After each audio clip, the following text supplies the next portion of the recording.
तो टाइम भी हो गया वैसे भी। गुड इवनिंग बेटा, कैसे हैं आप लोग? बढ़िया है। अरे बेटा,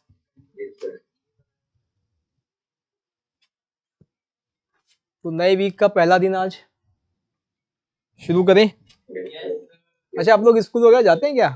आप तो खैर आप लोगों का तो मतलब ही नहीं है। हैं? अच्छा, अभी अभी भी वहाँ, हाँ वहाँ कई लोग जाते होंगे स्कूल। अच्छा, प्रैक्टिकल एग्जाम स्टार्ट हो गए हैं। अच्छा, 11th वाला अभी तो आपका चल रहा होगा ना। कब है आपके स्कूल एग्जाम्स सबके? फरवरी में। फरवरी या मार्च, तो यहाँ शायद आपका 10th फरवरी से ऑफ है ना। 31st क्या 29 फरवरी तक, यही है ना? हाँ, कईयों के एग्जाम मार्च में होंगे, इवन इफ कुछ के शायद मार्च में शुरू भी होंगे। हाँ हाँ हाँ कुछ। हाँ क्या? हाँ हाँ भाई, यहाँ मतलब क्लासेस तो चलेंगी, आपकी क्लासेस जो है शायद जितना मुझे याद है वो 11th ऑफ मार्च से 11th ऑफ फरवरी से 29 फरवरी तक नहीं है। 1 मार्च से वापस है, तो जो लोग यहाँ होंगे वो यहाँ करेंगे, जो लोग नहीं होंगे वो ऑनलाइन करेंगे, सब कुछ वही रहेगा। जिनके एग्जाम्स होंगे वो शायद रिकॉर्डेड करेंगे बाद में, वही रहेगा, लेकिन अभी तक शेड्यूल तो यही है।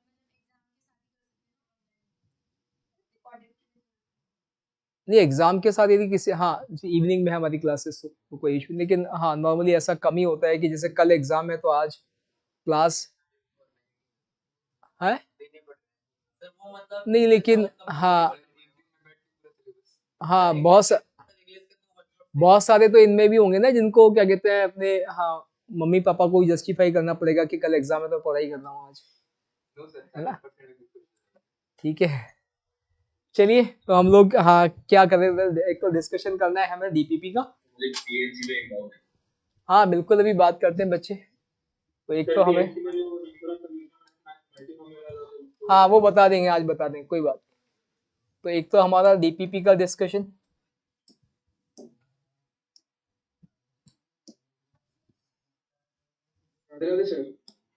राधे दे बेटा। डीपीपी डिस्कशन, डीपीपी नंबर 5 ना। इसके आगे की अपलोड नहीं हुई अभी, नहीं हुई अपलोड। बहुत बढ़िया। प्रैक्टिस शीट जो है 1 to 25 ये हमें डिस्कस करना है। इसके बाद वही हमारा जो रिवीजन चल रहा है तो illustrations,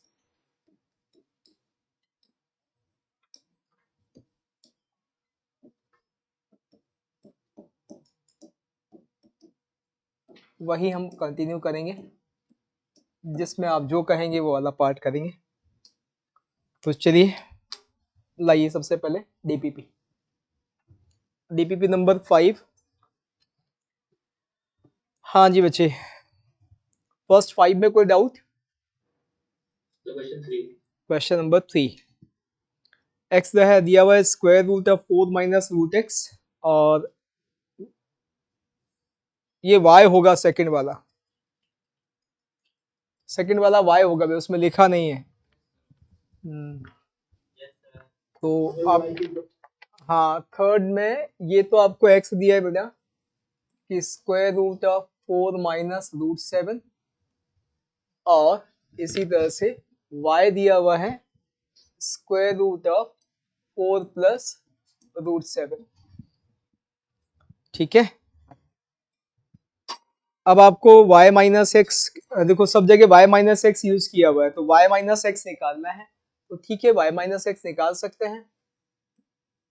y minus X is equal to square root of 4 plus root 7 minus square root of 4 minus root 7। इसे कैसे सिंप्लीफाई करेंगे?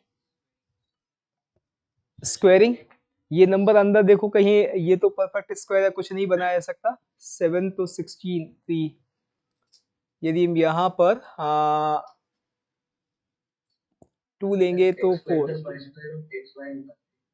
हाँ वो भी कर सकते हैं। मैं कुछ और सोच रहा हूँ कि मैं यहीं पर हम जो है एक्स वाई को ही सिंप्लीफाई कर पाए, कुछ ऐसा सोच रहे हैं हम लोग। तो जैसे यहाँ पर एक्स अपॉन, हाँ यदि हम देखें तो एक्स इंटू वाई हमारे पास है, एक्स इंटू वाई 3 है, ठीक है ना। बस यही से काम बन जाएगा, एक्स इंटू वाई 3 है तो यहीं से आपको चीजें मिल जाएगी। वाई माइनस एक्स यहीं से निकाल सकते हैं, इसको अब स्क्वायरिंग कर सकते हैं, ठीक है ना। कर देंगे क्या, fourth, fifth, six, seventh, eighth, ninth, tenth, tenth, tenth दिया है cube root of 2 minus 1 is equals to cube root of A cube root of B plus cube root of 1/9, ठीक है। ए ग्रेटर देन बी बोला है तो ए plus 2 भी निकालने को कहा है।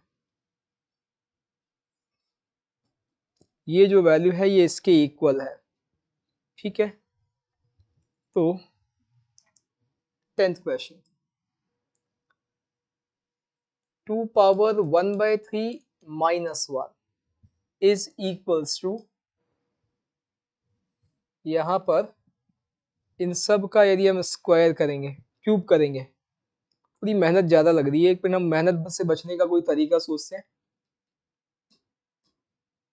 ए बी क्यूब दिया हुआ है आपको 1/9 का,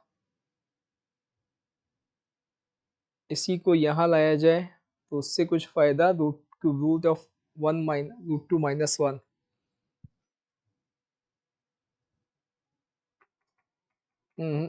कोई फायदा नहीं दिख रहा है। ए प्लस 2b, तो ठीक है, एक काम करते हैं,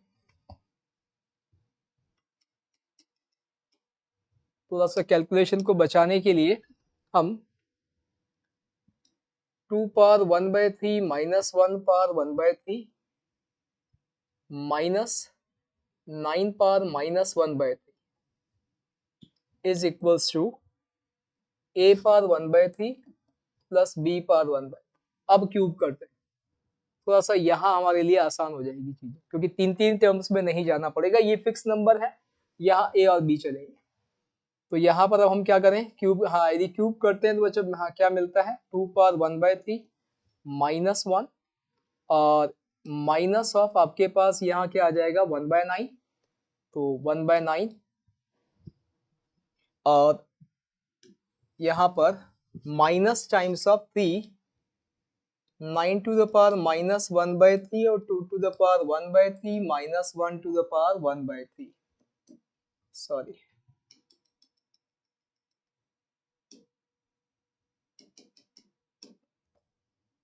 2 power 1/3 minus 1 upon 9 to the power 1/3,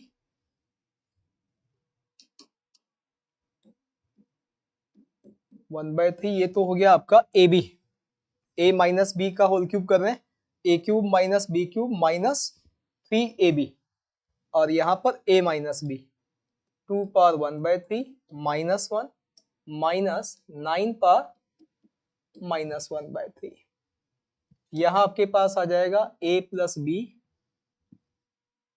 plus 3ab का पावर 1/3 और a प्लस बी। एक बार चेक कर लेना,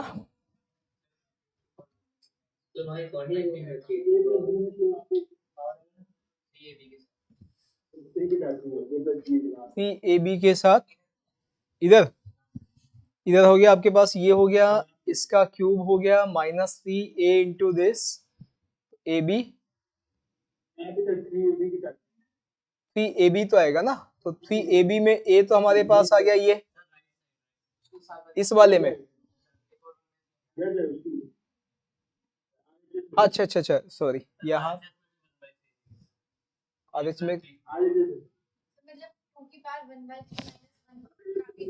मैंने क्या किया, एक बार मैं सोच लूं, मैं आपको पिक नहीं कर पाऊँ।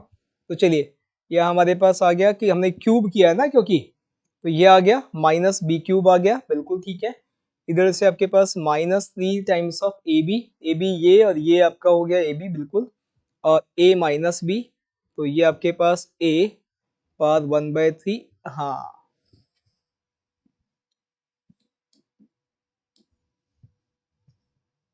ये आएगा ना।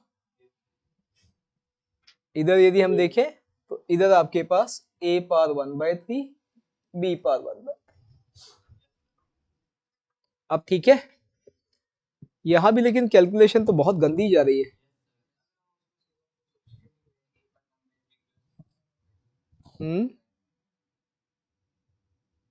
यहाँ पर भी कैलकुलेशन कुछ गंदा ही जा रहा है, तो हम कंपेयर करके भी नहीं निकाल पाएंगे। सर हाँ जी बेटा। सर अगर हम लोग क्यूब रूट ऑफ 1/9 को लेते हैं, फिर वहां से हम लोग ए और बी को डायरेक्ट कंपेयर करते हैं as वही b greater than b, वही वही करना पड़ेगा, क्योंकि हाँ क्यूब फिर इसमें, सर आंसर क्योंकि यहाँ पर अच्छा इसने लेकिन A B A greater than B बोला हुआ है, और ए बी इंटीजर्स और ऐसा कुछ भी तो नहीं बोला ना। एक मिनट देखिए, क्योंकि हम b यदि को यहाँ माइनस पर ये जो हमने किया है इसमें तो बहुत गंदा काम होने वाला है, इससे तो बचना ही पड़ेगा वरना बहुत ज्यादा। अब यहाँ हमें जो दिया हुआ है 2 पावर 1/3, इसको यदि हम कंपेयर करते हैं तो जैसे 2 पावर 1/3 -1 टू द पावर 1/3 और प्लस में -9 to the power -1/3 is equals to a power 1/3 plus b power 1/3। अब यहाँ पर उसने, हाँ यदि a और b कंपेयर करें, a b से बड़ा है, इट मीन्स a जो है वो तो होना चाहिए 2 पावर 1/3 -1, और ये वैल्यू जो है ये हमारे पास डेफिनेटली हाँ 1 से कम, और यहाँ पर ये वैल्यू तो हमारे पास नेगेटिव आ रही है, तो ये तो आ रहा है -1/b जो है वो आपके पास आ जाएगा -1/9 टू द पावर 1/3। हाँ सॉरी 1/3 नहीं आएगा, -1/9। यहां से अब हमें a प्लस 2b निकालना है, तो a प्लस 2b, तो वो वैल्यू उसने आंसर क्या दिया है, किस फॉर्मेट में दिया है? आंसर 0 दिया है ना, तो गड़बड़ है इसका मतलब।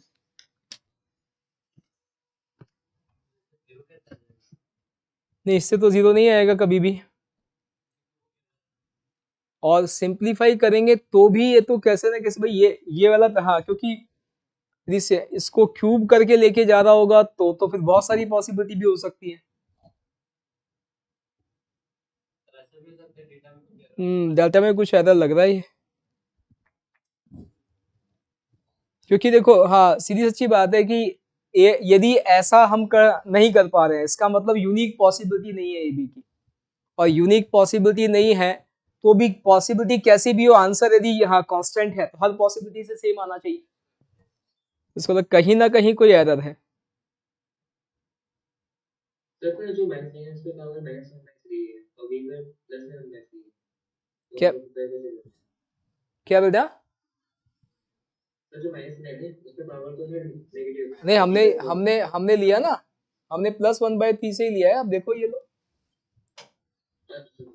कंपेयर हमने किया ना, बिल्कुल सही किया, उसमें कोई इशू नहीं भाई। यदि आंसर कांस्टेंट है तो हर तरह से सेम आना चाहिए ना, क्योंकि ए बी को उसने बाउंड भी तो नहीं किया भाई ए बी इंटीजर होने चाहिए या कुछ ऐसा होना चाहिए।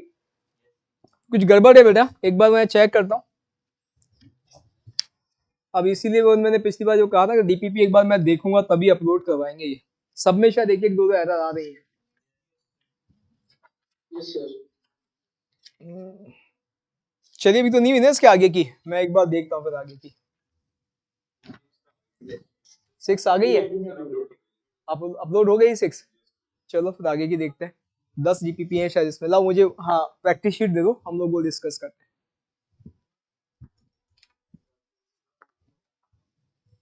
चलिए, तो अल्टीमेटली मटेरियल जो है वो कुल मिला के अपने हाथ में लेना पड़ेगा तभी, वरना दिक्कत रहेगी। कोई नहीं बचे तो हाँ, इसमें फर्स्ट 5 में कोई डाउट बेटा? फोर्थ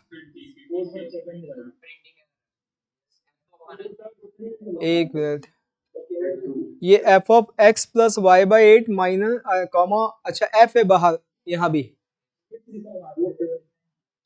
ठीक है, वो एफ है बाहर भी, इफ नहीं वो एफ है, देन दिस इक्वल्स टू, अब तो हो जाएगा, इसमें क्या दिक्कत है, अब तो हो जाएगा उसके बाद तो, यदि आप कंपेयर करना है इसके बाद तो कर लेंगे। फिर फिफ्थ, सेकंड भी डाउट है, चलिए पी एक्स भी a polynomial satisfying the identity p of x square plus 2x square p of x plus 1 plus 3 then px, ठीक है बेटा, इसने आइडेंटिटी बोला है, एक तो ये ध्यान रखना है आपको। Second question, practice sheet question number 2, और ये आपको दिया है उसने p of x square plus 2x square plus 10x is equals to 2x into p of x plus 1 plus 3, ये उसने कहा कि आइडेंटिटी है, तो सबसे पहले हमें px का डिग्री पकड़ना पड़ेगा, और उसके लिए क्या करेंगे कि px का डिग्री हमने n मान लिया कि p जो है उसका डिग्री n है, तो बेटा ये वाला जो टर्म होगा, यदि n डिग्री है तो यहाँ डिग्री आपके पास क्या आ जाएगी, 2n आ जाएगी, और यहाँ पर क्या होगा, n इंटू डिग्री 1, तो ये आपके पास n प्लस 1 आ जाएगा। अब यदि ये आइडेंटिटी है तो डेफिनेटली आपस में बराबर होंगे, और ये आपस में बराबर होंगे तो इसका n इज इक्वल्स टू 1 आ गया, यानी px एक लीनियर फंक्शन है, और px बच्चे लीनियर है तो आप इसे आसानी से ax प्लस बी लेके क्वेश्चन को सॉल्व कर सकते हैं। ax प्लस बी ले लो, तो यहाँ से आपके पास क्या बन जाएगा, ax square plus B plus 2x square plus 10x, और यहाँ से बेटा आपके पास आ जाएगा ये a x plus 1 plus B plus 3। अब हाँ, रेस्पेक्टिव पावर्स के कोफिशिएंट को कंपेयर करके ए बी निकाल सकते हैं आप। फिर थर्ड भी डाउट है, फिर फिफ्थ हो गया, 6 to 10 कोई डाउट नहीं है, बढ़िया। 7, फिर 11 से लेके 15 बचे,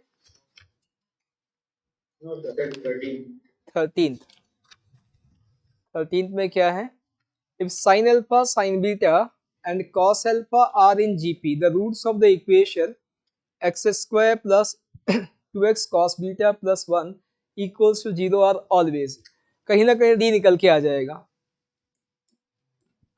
भाई। जो आपको दिया है कि ये जीपी में है, इसका मतलब आपको दिया है बच्चे कि sine square beta is equals to sine alpha cos alpha, ठीक है। अब हमें इस क्वाड्रेटिक की बात कर रहा है कि इसके रूट्स कैसे हैं, तो हम इसका डी चेक कर लेते हैं। इसका डी चेक करें तो क्या आएगा, 4 times of cot square beta minus 1, और कॉट स्क्वायर बीटा माइनस 1 जो है उसकी हमें बात करनी पड़ेगी, यहाँ भाई ये पॉजिटिव है नेगेटिव है ये देखना पड़ेगा, तो वो हम देख सकते हैं यहाँ से।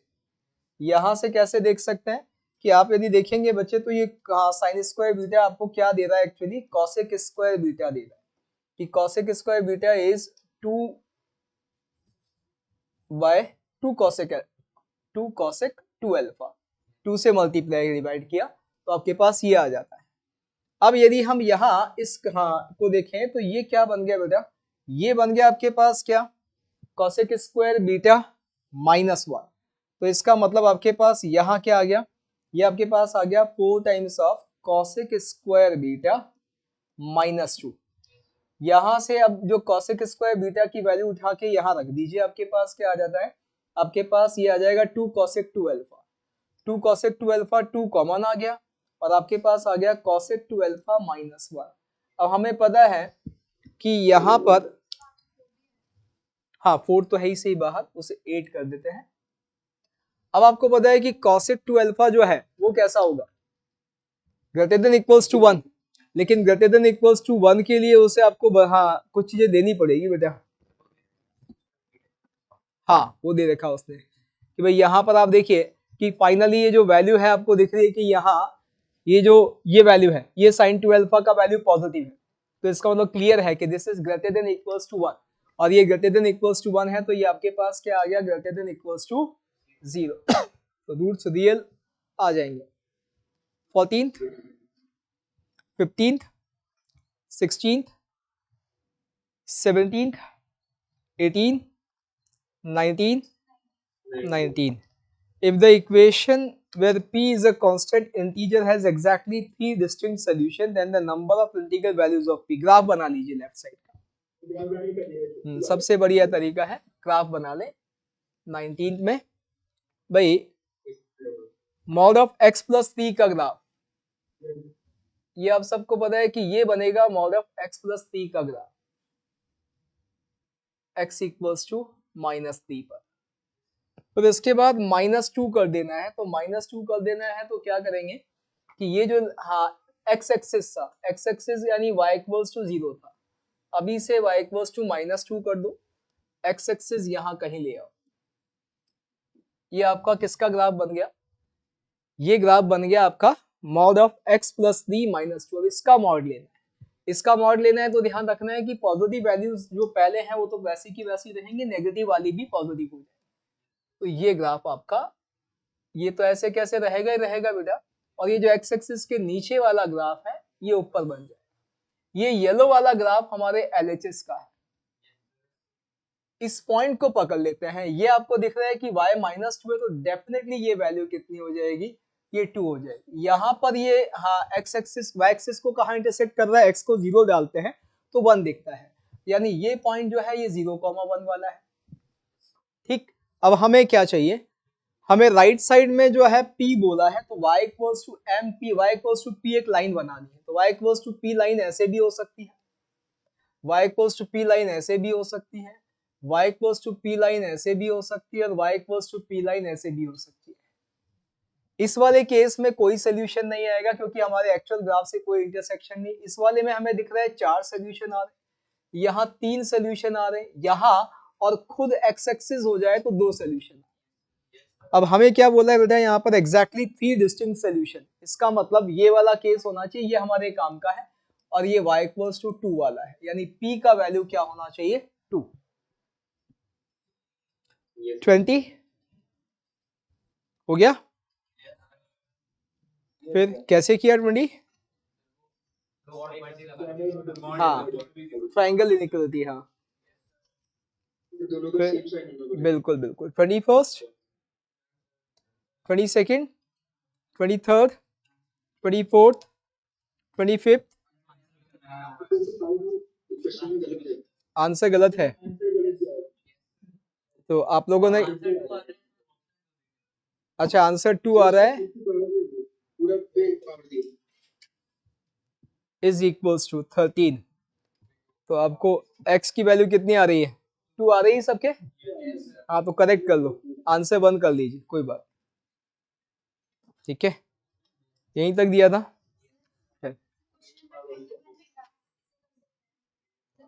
21 में मैक्सिमम वैल्यू ऑफ, बिल्कुल ग्राफ से कर सकते हैं, ग्राफ बनाओ इसका, हाँ नहीं केस बनाने से ग्राफ से भी हो जाएगा, कोई दिक्कत नहीं, दोनों तरह से हो जाएगा।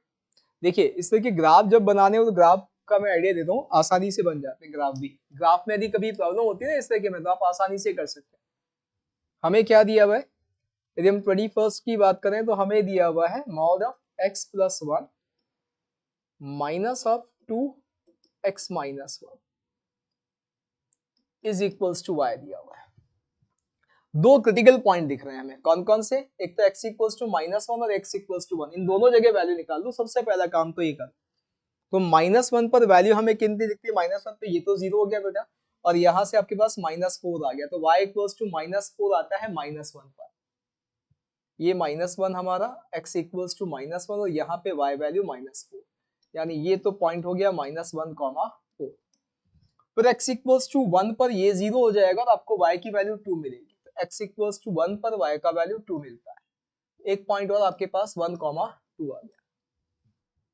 ठीक, अब आपको ये दोनों क्रिटिकल पॉइंट पे वैल्यू मार्क करने के बाद आप जो है इन्फिनिटी माइनस इन्फिनिटी पे चीजें चेक करते हैं। जब हम देखते हैं कि यहाँ पर x को प्लस इन्फिनिटी लेते हैं, x को प्लस इन्फिनिटी लेंगे, ये प्लस इन्फिनिटी होगा और ये माइनस में इन्फिनिटी का डबल होगा, तो डेफिनेटली ये जो है कहाँ ले जाएगा, इसे माइनस इन्फिनिटी की तरफ ले जाएगा। इसका मतलब कहीं ना कहीं जब x की वैल्यू आप प्लस इन्फिनिटी ले रहे हैं तो ये माइनस इन्फिनिटी पहुंच जाता है, यानी यहाँ कहीं आ जाएगा। पर x को माइनस इन्फिनिटी लेंगे बेटा तब क्या होगा, माइनस इन्फिनिटी के केस में यदि आप देखेंगे सेम वापस, क्यों माइनस इन्फिनिटी में ये मॉड लेके प्लस इन्फिनिटी बन जाएगा, अंदर वाला फिर प्लस इन्फिनिटी बन जाएगा, लेकिन -2 से आपने उसको डबल पे माइनस इन्फिनिटी कर दिया, यानी फिर ये यहाँ आ जाएगा। अब यदि स्केच बनाओगे तो देखो आपको इन पॉइंट्स को ज्वाइन कर देता है, ये लो आपको मिनिमम मैक्सिमम सब मिल गया कि भैया इससे मिनिमम वैल्यू तो माइनस इन्फिनिटी मिल गई, पूरी रेंज मिल गई, आप मैक्सिमम वैल्यू क्या मिल गया ये। तो इसमें आपको केसेस बनाने की जरूरत नहीं पड़ेगी। केसेस बनाना इस क्वेश्चन में तो अभी आसान है बिकॉज ऑफ 2 ही टर्म, यदि 3 हो जाएंगे तो केसेस बहुत ज्यादा हो जाएंगे, तब ग्राफ हमें हेल्प करेगा और ग्राफ बहुत आसानी से बनता है ऐसे केस में, ठीक है ना। और हाँ जी बच्चे, 25 में प्रॉपर्टी तो तब लगा सकते हैं e की पावर में, इसमें पूरा पावर में दिया है। किसमें 25 25 में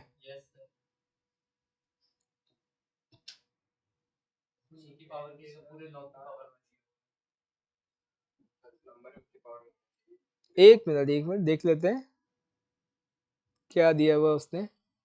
ये दिया हुआ है log 10 10x 8x माइनस 3, ऊपर सबसे ऊपर जो दिया हुआ है, फिर ये बेस 10 पर दिया हुआ है log 10 का पावर, तो ये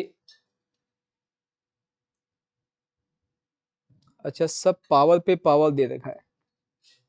कुछ ना कुछ ब्रैकेट की उलझन यहाँ भी है। एक मिनट यहाँ पर आ जाए, तो जैसे यहाँ पर ये पूरे लॉग का पावर है, उस लॉग का पावर है, तो हम इसको रिमूव नहीं कर सकते, ऊपर से आए तो भी दिक्कत है क्योंकि लॉग का पावर है वहां भी। गड़बड़ है भैया, गड़बड़ है इसमें सीक्वेंस, ये जो पावर ये ब्रैकेट्स लगे हुए हैं ना, ये गड़बड़ है, डेफिनेटली गड़बड़ है, क्योंकि ऐसे तो ये हाँ सिंप्लीफाई होगा ही नहीं, क्योंकि सब जगह लॉग की पावर दे रखी है उसने, नंबर का पावर नहीं दिया।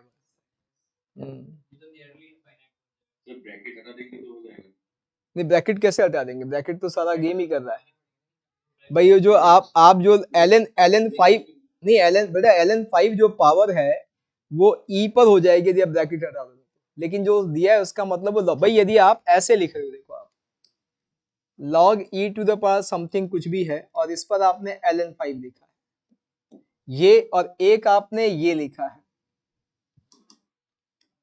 कि log बेस एयर e पर पावर ln 5, दोनों में जमीन आसमान का। यहां तो आप इसे आगे उड़ा के लेके आ सकते हो, यहां नहीं कर सकते, क्यों यहां तो भाई मतलब ही अलग है ना, यहां तो ये पावर सिर्फ इस नंबर का है, यहां इस पूरी लॉग वैल्यू का पावर, तो ब्रैकेट का तो गेम है और ब्रैकेट में कहीं ना कहीं सीक्वेंस में गड़बड़ किया हुआ है, ठीक है ना, गड़बड़ है जी बाबू।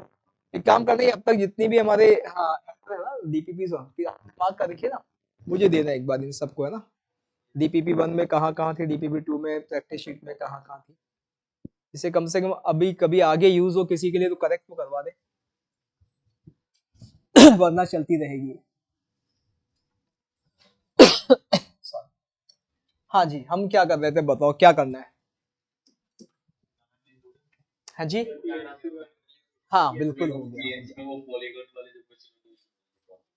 कौन सा पीएनसी में, मल्टीनोमियल वाला, पीएनसी में मल्टीनोमियल के क्वेश्चंस में अब आपको बताते हैं कि बहुत कम मल्टीनोमियल के क्वेश्चंस, मतलब क्वेश्चंस में मल्टीनोमियल का यूज करना होता है, मैं आपको सिखा देता हूँ, ठीक है, कहाँ कहाँ यूज कर सकते हैं उसकी बात भी कर लेते हैं। जैसे हम बहुत सिंपल से क्वेश्चन पर ही आज, मैं पूरा क्वेश्चन लिखने की जरूरत नहीं, समझा दें आपको कि भाई एक आप मार्केट में गए, वहां पर मान लीजिए एक, जैसे मैंने क्वेश्चन एक वर्बली बोला था आपसे कि एक बंदा आइसक्रीम खरीदने गया, ठीक है, तो आइसक्रीम पार्लर पर जो है उसे कुल मिला के मान लीजिए 15 आइसक्रीम खरीदनी और वहां 4 वेराइटीज अवेलेबल है, मान लीजिए उसके पास वनीला आइसक्रीम है और सफिशिएंट नंबर में, कोई प्रॉब्लम नहीं, इसी तरह से उसके पास मान लीजिए स्ट्रॉबेरी है, इसी तरह से बच्चे मान लीजिए वहां बटर स्कॉच भी है, और ऐसे ही वहां और कौन कौन से फ्लेवर होते हैं, कसाटा ले लेते हैं, कोई बात नहीं, आप चॉकलेट बोले, कसाता बोले, मैंने सही लिखा है, अपनी अपनी पसंद के हिसाब से ले। ठीक, अब ये हाँ मान लीजिए वहां पार्लर में मतलब सारी सफिशिएंट नंबर का मतलब समझ रहे, सब आइसक्रीम कम से कम 15 हैं, कोई एक बंदा चाहे तो सारी की सारी यहाँ एक ही तरह की ला सकता है। अब उसे 15 आइसक्रीम्स खरीदनी बेटा, तो हमें पता है कि हमारा तरीका क्या था, v plus s plus b plus c, this should be equals to 50। और हमें पता है कि यहाँ पर ये v s b c जो है बच्चे ये क्या होंगे, होल नंबर, ये नेगेटिव तो हो नहीं सकते भाई, लेने गया देखे तो आएगा नहीं, तो डेफिनेटली लेके ही आएगा। मिनिमम क्या होगा, किसी भी फ्लेवर का मिनिमम, हाँ उसने कोई भी आइसक्रीम नहीं लिया होगा, जीरो हो सकता है, तो डेफिनेटली अब यहाँ ये केस है, ये हमें पता है कि ये हमारा हाँ बेगर्स मेथड जो है बहुत आसानी से इस क्वेश्चन को सॉल्व करता है। जैसे मान लीजिए फर्स्ट पार्ट कि भाई कोई कंडीशन नहीं, नो कंडीशन, तो नो कंडीशन में हमें पता है कि आंसर क्या आएगा, आप सभी को पता है 18C3, 15 प्लस 3C3, यही आएगा ना 18C3। अब इसमें उसने कहा मान लीजिए बच्चे कि कम से कम एक हर फ्लेवर की आइसक्रीम होनी चाहिए, at least one from each flavour. उसका बिल्कुल बहुत बढ़िया कि हमने हर फ्लेवर का एक एक रख लिया। अब हमें 11 और परचेज करना है, और अब ये 11 जो है इन चारों तरीके से ले सकते हैं, तो हमारे पास क्या आ जाएगा 11 प्लस 3 यानी 14C3, ये हमारा आंसर। मैंने आपसे कहा कि बेटा यहां पर कि मैक्सिमम किसी भी फ्लेवर की जो है वो आइसक्रीम मैक्सिमम कितनी हो सकती है, मान लीजिए मैंने किसी फ्लेवर की मैक्सिमम आइसक्रीम 7 बोल दिया, ठीक, तो अब हम क्या करते हैं, याद है आपको तरीका कि भाई हम क्या करते थे, पहले तो हम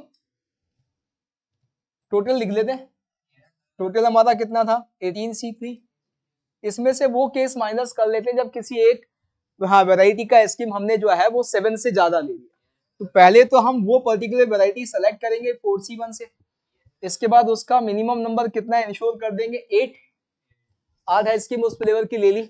अब हमें रिमेनिंग 7 जो है वो बाकी चारों तरह से लेना है हमें, तो क्या करेंगे उस केस में 10C3 हो जाएगा, ठीक, ये हमारा तरीका था।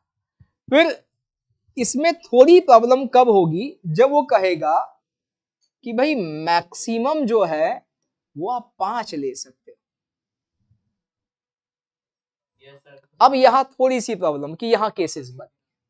अब यहां केसेस कैसे बनेंगे बेटा कि आपको पता है कि भाई एक तो हम टोटल इसमें से वो केस माइनस करते हैं जब कोई एक 5 से ज्यादा गया है। अब कोई एक 5 से ज्यादा जाएगा, उसकी हाँ कंडीशन क्या बताओ, 4C1 उसको 6 दे दिया, 9 को जो है चारों में डिस्ट्रीब्यूट किया तो आपके पास 12C3 आ गया, ठीक, इसमें वो सारे केस माइनस हो गए जब किसी एक बंदे को 5 से ज्यादा। अब वो केस कौन सा है, हाँ 2 को भी 5 से ज्यादा मिल सकता है, 2 बंदे हो सकते हैं जिनके पास 6 हो, इसका मतलब अब हमको वो केस भी माइनस करना पड़ेगा जब 2 को 6 से 5 से ज्यादा मिली होंगी, तो वो केस माइनस करें या प्लस करें बताओ, तो आपको आता है सब डेफिनेटली। अब याद है आपको तरीका कि यहाँ वो 2 वाला तो माइनस हो चुका है, कितनी बार माइनस हो चुका है, 2 बार माइनस हो चुका है, हो गया नहीं हो गया, तो यहां पर हमें क्या करना पड़ेगा, प्लस में अब 4C2, पहले उन 2 बंदों का सिलेक्शन किया, इनको हमने मिनिमम 6 दे दी। अब जैसे इनको 6 दिया बच्चे, हमारे पास सिर्फ 3 बच गया, 3 को हम चारों में डिस्ट्रीब्यूट करेंगे तो 7C3 आ जाएगा, सॉरी 6C3 आ जाएगा, ये बात हमारा। अब आपको पता है कि ऐसे के जब केसेस बढ़ जाएंगे तब थोड़ी प्रॉब्लम होगी। जो मल्टीनोमियल वाला है वो हाँ क्या कहते हैं, बहुत कुछ क्वेश्चन, बहुत पर्टिकुलर कुछ 1-2 क्वेश्चन में ही आपको हेल्प करेगा, बाकी सब जगह हमारा ये वाला मेथड आपको दिखेगा आसान, इवन इफ काफी क्वेश्चन में तो जहां आपको ये अभी आपको ये थोड़ा अजीब लग रहा होगा, मल्टीनोमियल में हम देखेंगे लेकिन वहां भी इतना आसान नहीं होगा, इसलिए नॉर्मली मल्टीनोमियल जो है वो पढ़ाया नहीं जाता है। क्या करते हैं देखो यहां में भैया, मल्टीनोमियल का तरीका ये है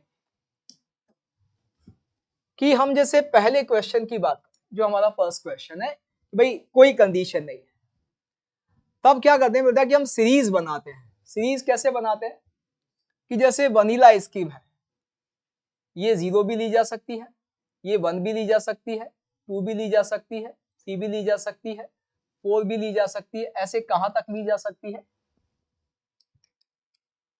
पूरी 15, कोई डाउट ही नहीं, 15 तक ले सकते हैं।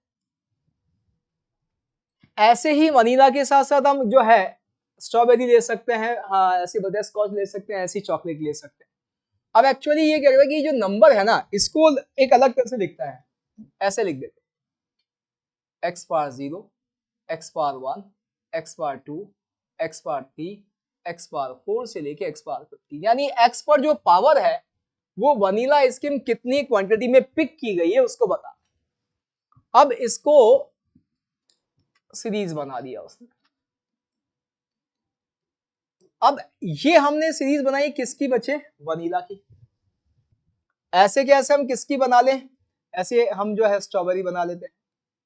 Same series x power 0 plus x power 1 plus x power 2 से लेके x power 15। Same for butterscotch, same for chocolate.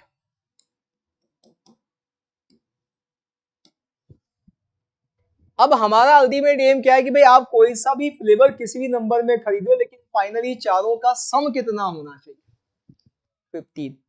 तो जो हमारा फर्स्ट क्वेश्चन है इसका यदि हमें आंसर चाहिए तो आंसर क्या होगा? वो होगा coefficient of x power 15 in 1 plus x plus x square till x power 15 whole to the power 4। ये चारों क्या है? पावर 4 क्यों? एक बटर स्कॉच का, एक वनीला का, एक हाँ चॉकलेट का, एक स्ट्रॉबेरी का, इनका सबका सीरीज। अब ऐसा ही तो होगा ना बेटा, क्या होगा कि पता चला कि आपने जैसे यहां से तो 3 उठाई, यहां से 2 उठाई, ठीक, यहां से मान लीजिए आपने 9 ले लिया, तो आपको दिख रहा है यहां से फिर आपने 2 ले लिया, इस वाले से नेक्स्ट वाले से बन गया काम। तो कुछ ज्यादा नहीं हो गया, कुछ गड़बड़ हो गया, एक ज्यादा हो गया। यस, यहां से आपने x पावर बन दिया। तो आप जब यहाँ का x क्यूब, यहाँ का x स्क्वायर, यहाँ का x पावर 9, यहाँ का x पावर 1 हम मल्टीप्लाई करेंगे तो x का पावर कितना होगा? 15।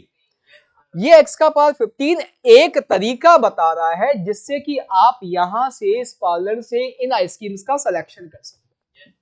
ये तरीका भी, यानी यहां ऐसा भी हो सकता है कि यहाँ x पावर 0, यहाँ x पावर 0, यहाँ x पावर 15 पकड़ ले। लिखने का तरीका अलग है, बाकी तो बात वही है। तो यहां पर हमें समझ में आता है कि जब जब आपको x पावर 15 मिलेगा इस मल्टीप्लिकेशन में, वो किसी ना किसी एक तरीके को बता रहा होगा जिससे कि आप ये वाला आपका जो प्रॉब्लम है वो सॉल्व कर सकते हैं। इसका मतलब कुल मिला के x पावर 15 के कितने टर्म आ रहे हैं वो निकाल लें। क्यों? कितने टर्म होंगे उतना ही कोफिशिएंट होगा। रीजन, सब जगह कोफिशिएंट 1 है, देखो आप। तो जितने टर्म हर टर्म में कोफिशिएंट 1 होता है, जब जब आएगा वो एक तरीके को बताएगा और सारे तरीके आपस में ऐड होकर x की पावर 15 का कोफिशिएंट बना देंगे। तो हमें वो कोफिशिएंट पता है। अब ये कोफिशिएंट निकाल सकते हैं कैसे? भैया अब ये तो जीपी है, जीपी है या नहीं है? तो यहाँ जीपी बच्चे आपको पता है कि यहाँ क्या आ जाएगा? 1 minus x power 16 upon 1 minus x, यही होगा ना बेटा, और पावर 4 होगा। अब यदि इसको देखें तो ये हमारे पास आएगा कि this and this is 1 minus x power 16 whole raise to power 4 into 1 minus x to the power -4।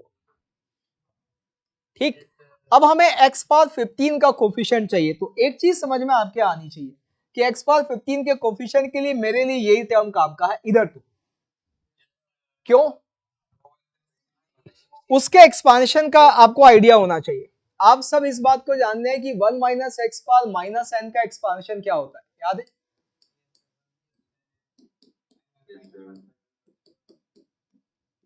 यही होता है ना, n into n plus 1 into n plus 2 upon 3 factorial और एक्स क्यूब, यही चलता है।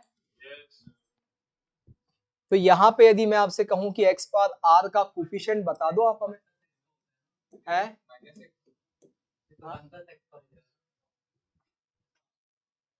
यदि एक जगह माइनस होगा तो ऑल्टरनेट प्लस माइनस है। दोनों जगह माइनस होगा तभी सारे टर्म प्लस में आएंगे। अब यदि मैं आपसे पूछूं इस एक्सपेंशन में x पावर r का कोफिशिएंट, तो आप बहुत आसानी से इस पैटर्न से पकड़ सकते हैं। कैसे? x क्यूब का कोफिशिएंट देखो आप n+2 c3 है, x स्क्वायर का कोफिशिएंट n+1 c2 है। तो डेफिनेटली यदि अब यहाँ x पावर r का कोफिशिएंट निकालेंगे तो n+r-1 cr आएगा, नहीं आएगा? बस ये यदि आपको पता, एक और चीज बताए कि इस पूरे एक्सपेंशन में x का कोई नेगेटिव पावर नहीं है। अब x का कोई नेगेटिव पावर नहीं है तो बच्चे हमारा ये जो केस है इसमें हमें x पावर 15 पकड़ना है। इस 1 को मैं यहाँ के x पावर 15 से मल्टीप्लाई करूंगा, x पावर 15 मिलेगा। और यहाँ अभी तो यहाँ कुल मिला के कितने टर्म होंगे, इसको यदि खुद को ओपन किया जाए तो 5 टर्म आएंगे। लेकिन पहले x, हाँ, टर्म को छोड़ के बाकी सब में x की पावर क्या होगी, 16 होगा, 32 होगा, 48 होगा, ये सब होगा नहीं होगा? तो ऐसे केस में आप यदि देखेंगे तो x का पावर बाकी सब जगह पॉजिटिव है और सब जगह पावर 15 से ज्यादा है। 15 से ज्यादा पावर को वापस 15 में लाने के लिए यहाँ x की पावर नेगेटिव चाहिए, जो आती नहीं है। इसका मतलब क्लियर है, यहाँ मेरे काम का सिर्फ ये है। तो अब मुझे जो निकालना है वो एक्चुअली क्या निकालना है, वो हमारा क्वेश्चन हो गया भैया coefficient of x power 15 in 1 minus x power -4। और इसका फॉर्मूला अभी अभी हम डिराइव कर चुके हैं, क्या कि भैया n+r-1 cr।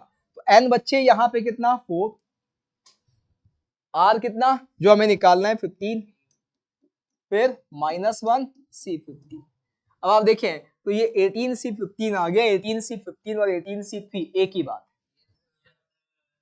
ये हमारा तरीका है। अब आपको समझ में आ गया भैया यही आसान है, सीधा सीधा, ठीक है ना, बहुत आसान। ये गंदा है लेकिन कई जगह ये हेल्प कर सकता है जब कहा केसेस ज्यादा, कंडीशन रेस्ट्रिक्शन ज्यादा। अब इस वाले को कैसे सॉल्व करेंगे, इसमें यदि हम देखें तो सेकंड वाला पार्ट इस मेथड से कैसे सॉल्व होगा बताओ। हाँ, सीरीज कहां से शुरू होगी भाई? अब आपको पता है कि सबको 1-1 देना है कम से कम, तो 0 वाला सबका गायब हो गया। सारी सीरीज कहां से शुरू हुई, x से शुरू हुई। x से, हाँ, यदि हम सेकंड वाले का आंसर निकालेंगे तो हमें पता है कि सारी सीरीज x से शुरू होगी, तो क्या बनेगा, x प्लस एक्स स्क्वायर से लेके x power 15 whole raise to power 4। और इसमें हमें क्या निकालना होगा बेटा, हमें निकालना होगा कोफिशिएंट ऑफ, बताएं, x पावर 15 जितना हमें चाहिए। अब ऐसा करने से आपके पास दिख रहा है कि भैया इसका आपने जीपी का फॉर्मूला लगा दिया। पहला टर्म कितना, पहला टर्म x, फिर 1 minus x power 15 divided by 1 minus x whole raise to power 4, यहाँ भी 4। अब हमें निकालना है जो बच्चे, वो क्या निकालना है, यदि आप देखोगे तो हमें निकालना है कोफिशिएंट ऑफ x पावर 11। यहां से x पावर 11 निकालूंगा तो वो इस x पावर 4 से मल्टीप्लाई होकर x पावर 15 बन जाएगा। यदि आप देखो तो ये वही है, सबको एक एक देके अलग कर दिया, तो बाकी अब कितना डिस्ट्रीब्यूट करना है, 11 को डिस्ट्रीब्यूट करना है, तो ये वही आ। और ये हमारे पास क्या आ गया बेटा, किसमें, इन, बताएं, 1 minus x power 15 whole raise to power 4 into 1 minus x to the power minus, वही वापस हमारा आंसर आ जाए। ठीक, अब यहाँ जैसे बस कभी कभी बेनिफिट कब हो सकता है, जैसे हमारा ये वाला क्वेश्चन था, ये वाला, अब इसमें क्या होगा, पहले थर्ड वाले में बताओ भैया, किसी भी वैरायटी की आप मैक्सिमम 7 खरीद सकते हैं, तो आपका जो सीरीज है वो कहाँ रुक जाएगा, वो 7 पे रुक जाएगा, वो 7 पे रुक जाएगा। बस नंबर ऑफ टर्म जीपी के उसी हिसाब से कम हो जाएगा, बाकी सब तो वहां पर हमें कैसे चलेंगे, देखें हम फोर्थ में, फोर्थ वाला भैया सीरीज शुरू होगी बच्चे कहां से, 1 से, और रुकेगी कहां तक, x पावर 7 तक, पावर 4। इसमें हमें क्या चाहिए, x पावर 15 का कोफिशिएंट चाहिए। ये सीरीज क्या बन गई बेटा, ये बन गई, आपको दिख रहा है 1 minus x power 8 whole raise to power 4 into 1 minus x to the power -4। अब इसमें हमें थोड़ा सा काम करना, इसमें कैसे काम करना पड़ेगा कि एक्स पावर 15 चाहिए, वो सिर्फ यहाँ 1 काम का नहीं है, अब तो एक्स पावर 8 भी काम का है। यदि आप देखोगे तो यहाँ इसका जब एक्सपांशन करेंगे बेटा तो आपके पास आएगा 1 माइनस 4 एक्स पावर 8 प्लस में आप बताएं 6 एक्स पावर 16, ऐसे चलेगा ना ये, मैं सारे टर्म नहीं लिख रहा हूँ, इवन इफ मैंने समझाने के लिए लिखा है, वरना आपको समझ में आना चाहिए ये भी काम का नहीं है। मुझे सिर्फ x का पावर 15 तक चाहिए, तो 15 से आगे का तो कोई भी टर्म मेरे काम का वैसे ही नहीं। ये कैसे किया? बाइनोमियल एक्सपेंशन 4c1 4c2, बाकी सारी चीजें आपको पता है। अब आपका आंसर देख लो आप भैया, आप यहां से x पावर 15 निकालना चाह रहे हैं, तो एक तो होगा इस को यहाँ के x पावर 15 से मल्टीप्लाई करना है, तो वो आपको दिख रहा है, बताओ कितना? 4 + 15 - 1 c15, वही हमारा n + r - 1 cr। फिर दूसरा हम x पावर 15 कैसे मिल सकता है कि यहाँ के x पावर 8 को यहाँ के x पावर 7 से मल्टीप्लाई कर दिया गया, तो यहाँ x पावर 8 का कोफिशिएंट बचे -4, और यहाँ x पावर 7 का कोफिशिएंट आपको पता है, वही फॉर्मूला लग जाएगा वापस, ये आ गया। अब यदि ये जो 4 है आप समझेंगे तो ये 4c1 है हमारा, वो सिलेक्शन का, ये सिलेक्शन वाला 4c1 है, तो ये वही है। अब आपको समझ में आना चाहिए, जिस तरह से यहाँ हमारे पास ये 3 टर्म आए हैं, अगले वाले में 3 टर्म आ जाएंगे। क्यों? क्योंकि कैसे चलेगा? मैक्सिमम 5 ले सकता है, मैक्सिमम 5 ले सकता है, तो फिफ्थ वाले में सीरीज क्या बन जाएगी बताओ? वो बन जाएगी 1 - x पावर 6 का पावर 4, और बताएं 1 - x का पावर -4, यही बनेगा ना, ये हो जाएगा। अब इसमें हमारा काम जो है दिख रहा है कि यहाँ हमें x पावर 0 भी काम का है, x पावर 6 भी काम का है, x पावर 12 भी काम का है, 3 टर्म है। बस आपको यहाँ पर क्या फायदा होता है, जब केसेस ज्यादा होते हैं तो इसमें फायदे का सौदा जो है, यदि आप देखो, यदि आप यहाँ चीजें समझ गए हैं तो देखो कैलकुलेशन तो कम होनी शुरू हो गई। यहाँ भी पहले जो हमने आपको लिखा था ये तो झांकी सजाई थी बिल्कुल समझाने के लिए, जब समझ में आया तो अब इसमें तो हमने सीधा लिख दिया, तो आपको समझ में भी आ गया कि क्या किया गया है। तो यदि समझ में आ गया तो आप भी सीधे लिख सकते हैं, और सीधा लिखेंगे तो कैलकुलेशन काफी कम हो गई। अब यहाँ ऐसे जब केसेस बहुत ज्यादा हो तब इसका क्या फायदा है, थोड़ी मेहनत ज्यादा जरूर है लेकिन एरर नहीं होगी, इसमें एरर की पॉसिबिलिटी रहे। क्यों? कब माइनस करना है, कब प्लस करना है, केस छूट जाएगा तो हाँ, इसमें आपके यदि ज्यादा केसेस है तो आपके कोई केस के स्किप होने के या प्लस माइनस होने के गड़बड़ की चांसेस, वहां दिमाग, क्योंकि यहाँ क्या कर रहे हैं, यहाँ लॉजिक लगा, दिमाग लगा रहे हैं, वहां मजदूरी कर रहे हैं, दिमाग नहीं लगा रहे, दिमाग की तो जरूरत ही नहीं है। तो ऐसे केस में वहां एरर की संभावना थोड़ी कम है यदि आप समझ जाए तो। लेकिन ये ध्यान रखें, ये लगाना उसी केस में जब केसेस ज्यादा हो, उलझे हुए, वरना हमें पता है इनके तो सीधे आंसर लिखने आते हैं, वो ज्यादा बड़ी। अब ये कई चीजें हो सकती है, जैसे मान लीजिए हम इस क्वेश्चन की बात करें, जैसे इसी क्वेश्चन में ले लेते हैं, मान लो कोई कहे कि भाई वो स्ट्रॉबेरी वाली आइसक्रीम जो है वो हमेशा इवन नंबर में लेगा, तो 2n यहां करने से लेकिन केसेस बनाने पड़ जाएंगे, और यहां हमारे लिए क्या होगा, यहां हमारे लिए बस आपको स्ट्रॉबेरी वाला जो है ना वो सीरीज बदलना है, x power 0, x power 2, x power 4, GP से काम बन जाए, वो थोड़ा आसान हो जाए। वहां केसेस ज्यादा होंगे, यहाँ थोड़ा सा आपके पास सीधी सीधी, क्योंकि जीपी में क्या होगा, रिड्यूस होकर तो एक ही में आ गया, तो आप कर सकते हैं। तो ये फायदा आपको हो सकता है। जैसे किसी ने कहा कि भाई एक बंदा है, एक किसी एग्जाम में अपीयर हुआ, 5 सब्जेक्ट का एग्जाम हुआ, ठीक, मिनिमम हर केस में उसको कहा कि भाई मिनिमम 33 सब में लाना जरूरी है, और यदि आपको पर्टिकुलर आगे क्वालिफाई किसी के लिए बनना है तो आपको मान लीजिए उसे कह दिया कि फिजिक्स और केमिस्ट्री, फिजिक्स मैथ्स में जो है आपका 50% जरूरी है, बाकी सब्जेक्ट में आपका 30% या 33% जरूरी है, और उसने फाइनली कह दिया कि बंदा क्वालिफाई कर गया और उसका 72% बना। अब आप निकालो कितने तरीके से हो सकता है। तो हम क्या करेंगे उसमें, आप मेरे क्वेश्चन को समझे कि मान लीजिए एक एग्जाम है जिसमें मैथ्स है, फिजिक्स है, केमिस्ट्री है, इंग्लिश है, हिंदी है, मान लीजिए ये 5 सब्जेक्ट है। अब उन्होंने कह दिया कि भाई जो है ये 2 सब्जेक्ट ऐसे हैं थोड़े कमजोर होंगे, चलेगा, इनमें आपको 35% मिनिमम चाहिए, ठीक, इनमें उसने कह दिया कि इनमें सब में आपको 50% लाना ही लाना है मिनिमम, और हर पेपर जो है उसके मैक्सिमम मार्क्स 100। तो किसी ने कहा कि एक बंदा क्वालिफाई कर गया है भैया,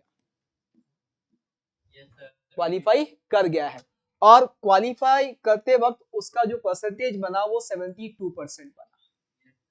तो आप इसमें ये कितने तरीके से हो सकता है वो बता दो। तो अब क्या करेंगे आप?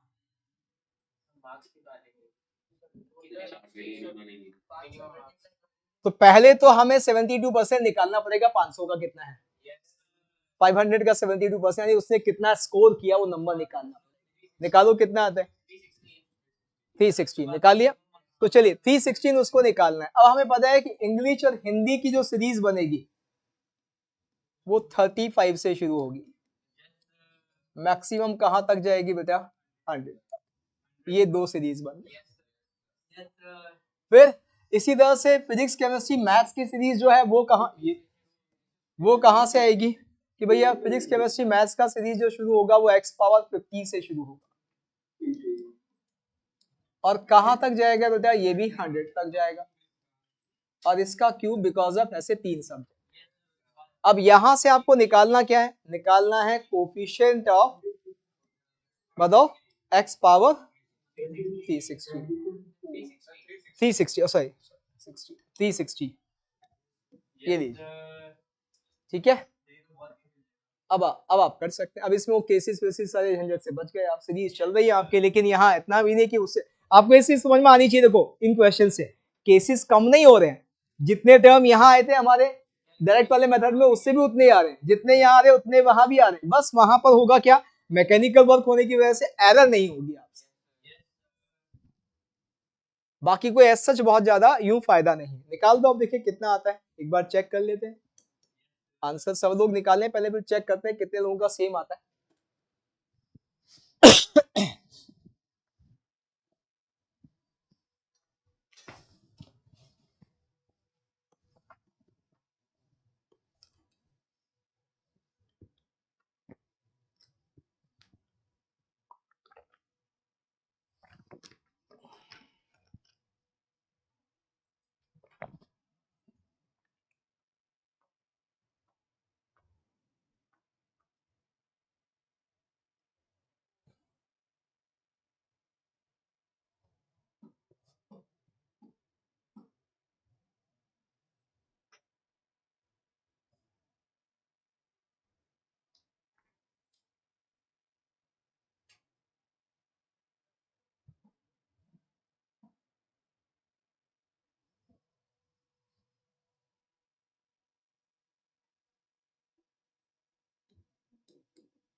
किस तो बनेंगे।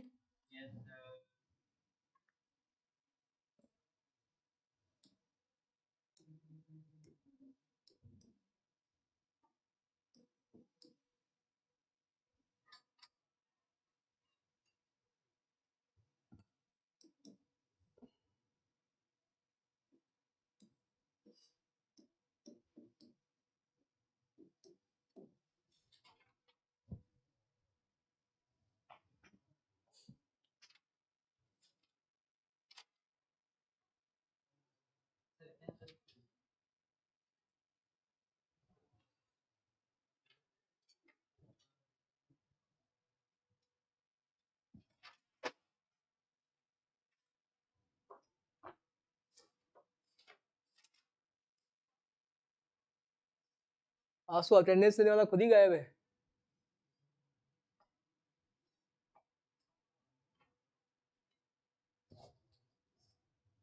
फिजिक्स केमिस्ट्री में नहीं था क्या कामरान?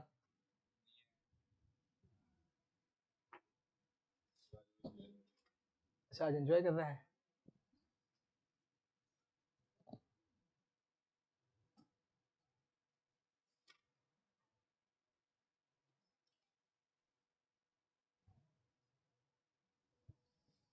ये 70 और 150 मिलके बन गया 220, 360।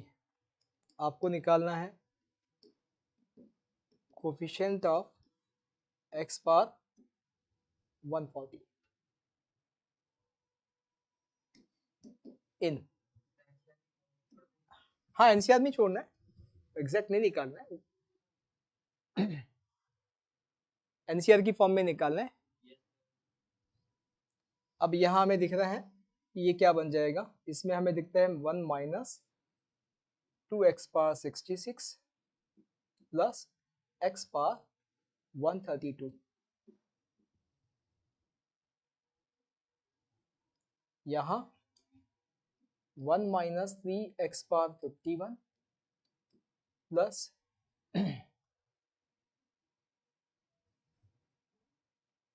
3x power 102 minus x power 153 into 1 minus x to the power minus 5। अब हमें केसेस सोचने पड़ेंगे, तो देखिए एक एक करके सारे लिखते हैं। पहली पॉसिबिलिटी, यहाँ का 1, यहाँ का 1, पूरा का पूरा वहां से, ठीक। तो हमें x पावर 140 चाहिए, तो यहाँ x पावर 0, यहाँ x पावर 0, यहाँ x पावर 140, तो आपको पता है क्या बन जाएगा, 5 है, तो 5 प्लस 140 माइनस 1c 140, ये पहला बन। दूसरी पॉसिबिलिटी कहां से, यहाँ का 1, यहाँ का x पावर 51, एक एक करके चलना पड़ेगा। तो यहाँ का आपका x पावर 0, यहाँ का x पावर 51, तो अब यहाँ x पावर 51 आ गया, तो आपको 140 के लिए कितना चाहिए वहां से, 89। तो आपके पास यहाँ आ जाएगा, भाई यहाँ से तो 1 लिया तो कोफिशिएंट 1, यहाँ से आपने x पावर 51 लिया तो 3, तो माइनस 3, और यहाँ से 89 का निकालना है, तो 5 प्लस 89 माइनस 1c 89, ये हमारा second possibility.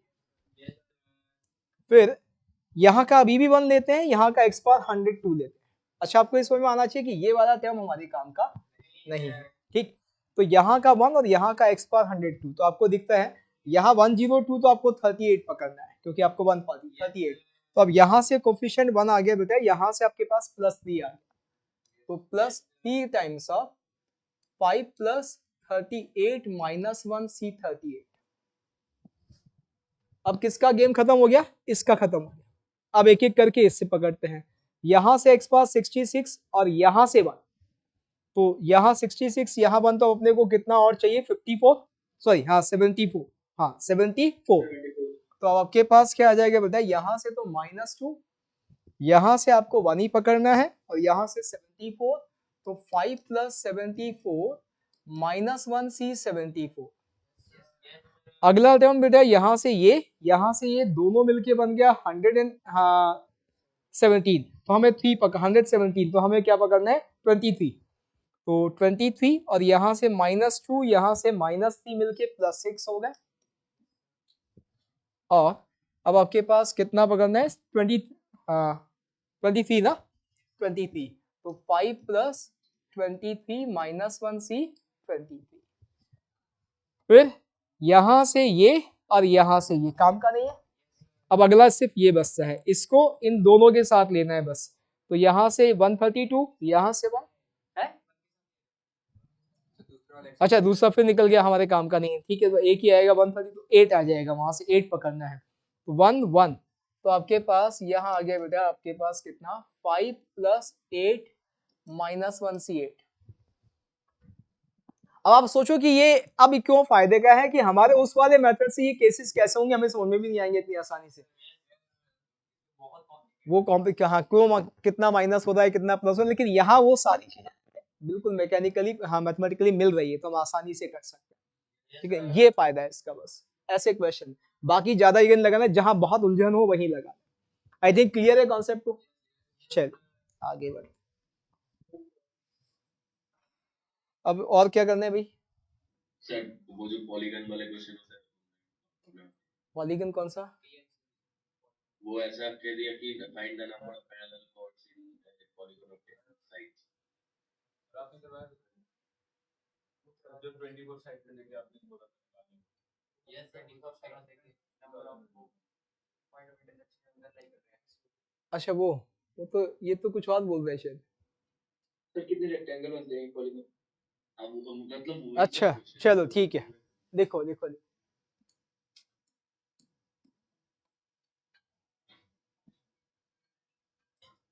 find number of triangles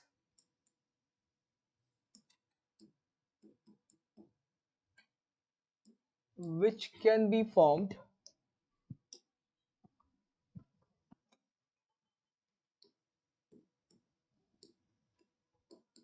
using vertices of a quindecagon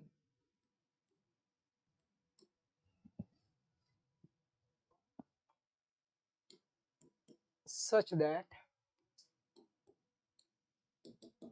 first one, no condition.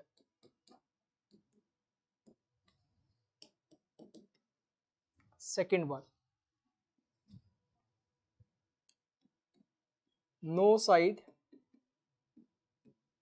of triangle is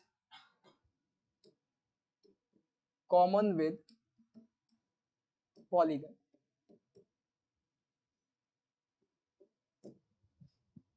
Third,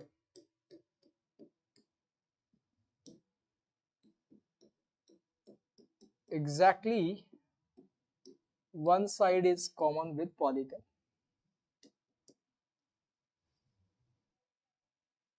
Exactly two sides are common with polygon.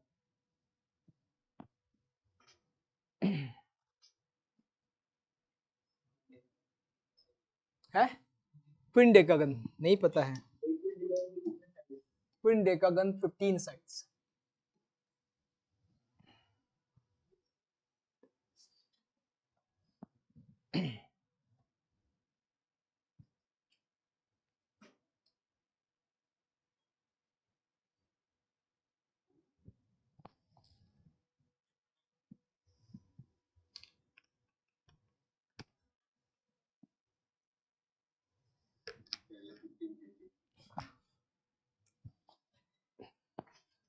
बहुत बढ़िया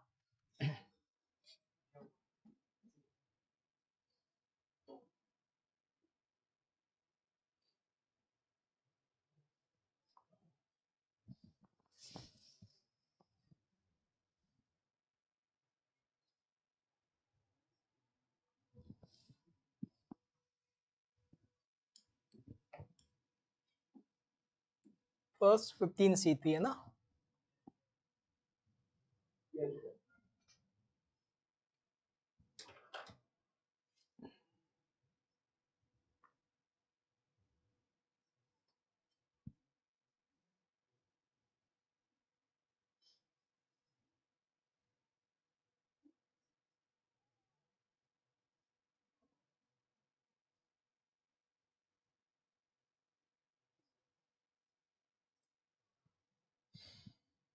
सेकंड 275 क्या करना चाहिए नो टू और consecutive अच्छा total में से हमने एक साइड कॉमन वाला माइनस कर दिया दो साइड वाला भी माइनस कर दिया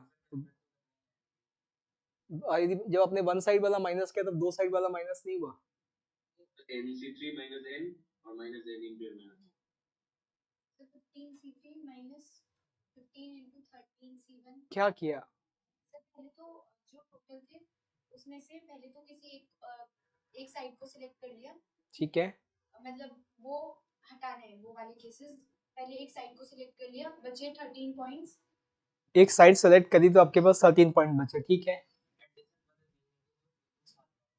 तो आप एक साइड कॉमन वाला क्यों निकाल रहे हैं मतलब माइनस करने के लिए माइनस करने के लिए ठीक है तो सर फिर उसके बाद 15 ऐसे केसेस बनेंगे तो 15 into 13C1 तो उसमें दो साइड जिसमें कॉमन होगी वो पहले माइनस हो चुका है तो मैंने तो ऐसा किया वो हो चुका है इसलिए आपको हाँ इंक्लूजन एक्सक्लूजन में बहुत बच के रहना ये जब कभी भी आप हाँ किसी भी पूरे काम को टुकड़े में कर रहे हैं तो रिपीटेशन या इस तरह की चीजों से बच के रहना है कि आप माइनस कर रहे हैं तो ऐसा हो सकता है कि आप जिस केस को माइनस कर रहे हैं आगे वाला भी माइनस हो गया और एक से ज्यादा बार माइनस हो गया को 2 बार माइनस हुआ है तो इस बार प्लस हो अरे ये सिंपल सा क्वेश्चन है, क्यों इतना इसको इतना उलझन वाला बना दिया है।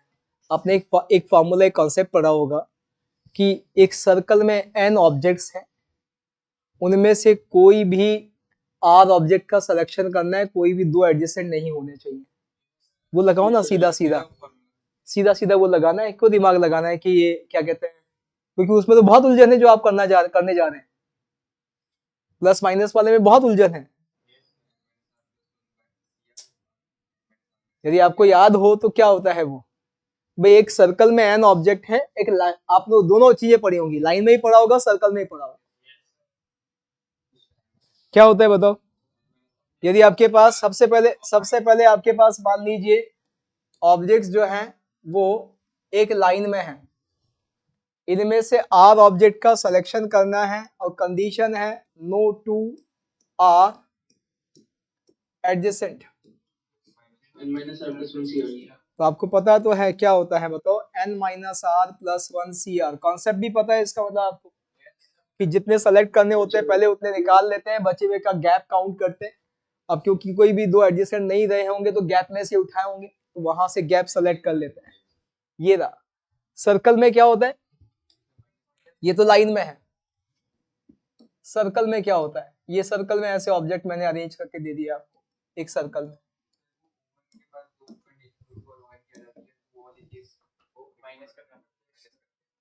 कैसे निकालते बताओ ना।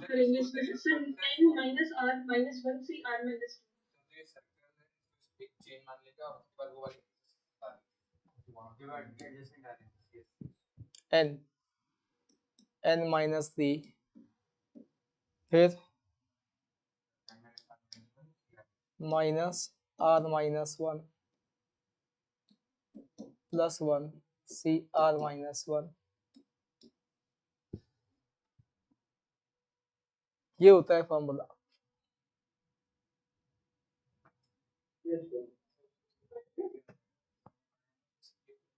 हाँ, इसमें क्या है कि आपको कुछ चीजें ध्यान रखनी है। यदि आपको ये फॉर्मूला डायरेक्ट याद है बहुत अच्छी बात है, नहीं तो आप कॉन्सेप्ट याद रखेंगे तो फॉर्मूला मैंने कभी फॉर्मूला याद नहीं किया, मुझे याद ही नहीं फॉर्मूला क्या है।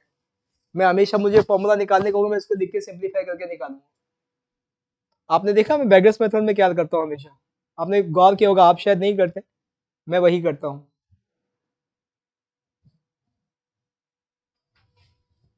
आपने ये ऐसे लिखते हुए देखा होगा मेरे को हमेशा।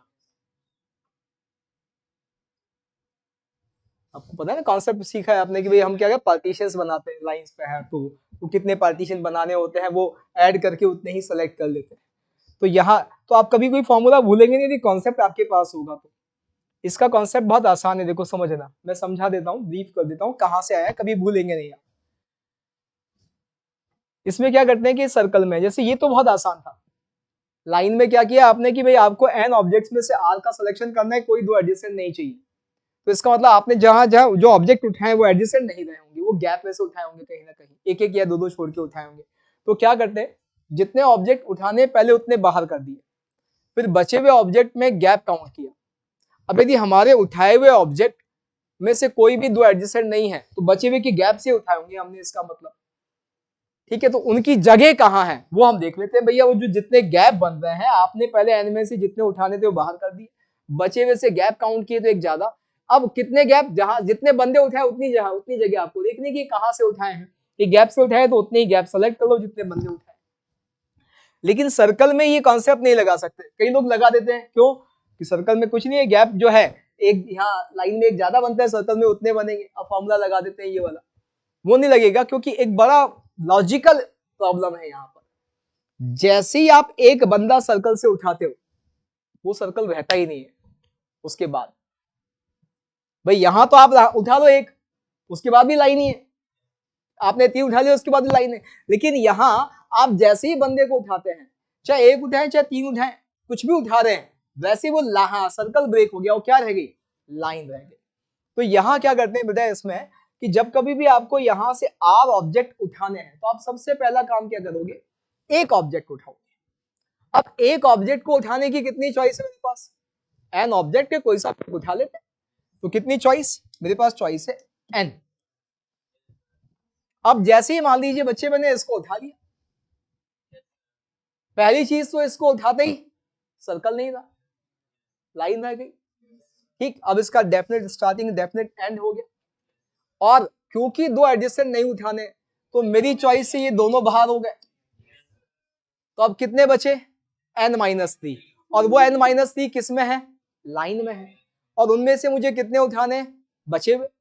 r उठाने थे तो एक तो उठा लिया, r-1 उठाने, तो बाकी पे लाइन वाला फॉर्मूला लगा दिया मैंने। देखो आप ये वाला फॉर्मूला कि टोटल कहां कितने से उठाना है? n-3 से। कितना उठाना है? बचा हुआ कितना? r-1। तो जितना उठाना है उतना बाहर किया, गैप काउंट किया, जितने उठाए थे उनके लिए गैप काउंट किया, आ गया। अब बाय आर क्यों किया? सीक्वेंस काउंट होना शुरू हो गया। भाई मान लो आपको 3 ऑब्जेक्ट उठाने बेटा, आपने पहले O1 को उठाया, बाद में आपने ये सारा जो प्रोसेस किया इसमें आपने मान लीजिए O6 उठा लिया और O10 उठा लिया। यही कब काउंट हो गया? जब आपने NC1 से पहले O6 को उठाया, बाद में O1 और O10 उठा लिया। यही फिर कब काउंट हो गया? जब आपने पहले बच्चे O10 को ले लिया और बाद में आपको O1 और O6 मिल गया। यानी सिलेक्शन तो हमारा इन्हीं 3 का है, लेकिन बार बार काउंट हो रहा है। क्यों? क्योंकि हम अपने काम को टुकड़ों में, हिस्सों में करते हैं, और जब ऐसा होता है तो सीक्वेंसिंग काउंट होनी शुरू हो जाती है, जो हमें नहीं करनी है। तो इसीलिए जितने ऑब्जेक्ट उठाए उससे डिवाइड करें। क्यों? कौन सा पहले उठाया उसकी वैरायटी मेरे पास कितनी है? R। क्योंकि कितने ऑब्जेक्ट उठाए? R। तो कोई सा भी एक उठा रहा हूं तो पहले कौन सा उठाया NC1 से, वो वाला आ गया। तो ये ऐसा आएगा। सीधा ये लगाना है यहाँ। अब इस वाले में कहता है कि भैया पॉलीगन के साथ मुझे कोई साइड कॉमन नहीं चाहिए, तो क्या करें? इसका मतलब साइड कॉमन कब आएगी? जब मैं दो एडजेसेंट वर्टिसेस लूंगा, तब साइड पॉलीगन की जो है वो ट्रायंगल की भी बन जाएगी। तो मुझे वो नहीं करना है, तो क्या करें बच्चे? पहले तो हम एक वर्टेक्स सेलेक्ट करते हैं। कितने तरीके से हो जाएगा? 15। अब कितने बचे? एक तो जो सेलेक्ट किया वो गया, उसके दोनों पड़ोसी गए, कितने बचे? 12। ठीक है, 12 लीजिए। अब ये सब किस में है? लाइन में।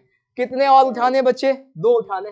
2 उठाने तो जितने उठाने उतने बाहर किए, गैप काउंट किया एक ज्यादा, जितने बाहर किए थे उतने उठा लिए। बाय क्या करें? जितने हमने सेलेक्ट किए हैं, बाय 3। ये आ गया आंसर। वो आप मैच करोगे तो आपका नहीं करेगा माइनस वाला, दोनों माइनस करोगे तो इसलिए प्रॉब्लम। ठीक है ना? और उस वाले केस में अभी जो आप कर रहे हैं ना, उसमें अभी उलझन होगी। अभी तो मैंने आपको क्या दिया है? अभी हमने आपको ट्रायंगल दिया, अभी हम क्वाड्रिलेटरल भी देंगे इन्हीं कंडीशंस के साथ, तब और बचना पड़ेगा। अब यहां पर इस वाले में एग्जैक्टली वन साइड कॉमन, बताओ क्या करें? पहले एक साइड उठा ली हमने। कौन सा साइड कॉमन? एक साइड का सिलेक्शन कर लिया हम। अब 15 चॉइस है हमारे पास, हमने एक साइड सेलेक्ट कर ली। अब क्या होगा? जैसे ही आपने बच्चे पॉलीगन की एक साइड उठा ली, वैसे ही अब जैसे मान लो ये आपने उठा लिया, यानी एक तरह से 2 वर्टेक्स सेलेक्ट कर लिया आपने, उठा ली। अब मुझे एक ही वर्टेक्स सेलेक्ट करना है। अब एक वर्टेक्स कहां से सेलेक्ट करें? 2 तो हो गए सेलेक्ट, एक कहां से सेलेक्ट करें? बचे हुए से। बचे हुए कितने? बचे हुए 13 नहीं है। क्यों नहीं है? क्योंकि यदि आपने इसका सिलेक्शन कर लिया तो भैया ट्रायंगल में 2 साइड कॉमन आ जाएगी। इसका मतलब क्लियर है ना, ये सिलेक्शन के लिए अवेलेबल है ना ये सिलेक्शन के लिए अवेलेबल है। तो कितने गायब हो गए बाबू? 4 गायब हो गए। बचे कितने? 11। किस में है? लाइन में है। एक का सिलेक्शन करना है, 11C1 से सेलेक्ट कर लो। इसमें क्या रिपीटेशन नहीं होगा क्या? क्योंकि हम काम को टुकड़े में कर रहे हैं। इसमें नहीं होगा। क्यों नहीं होगा?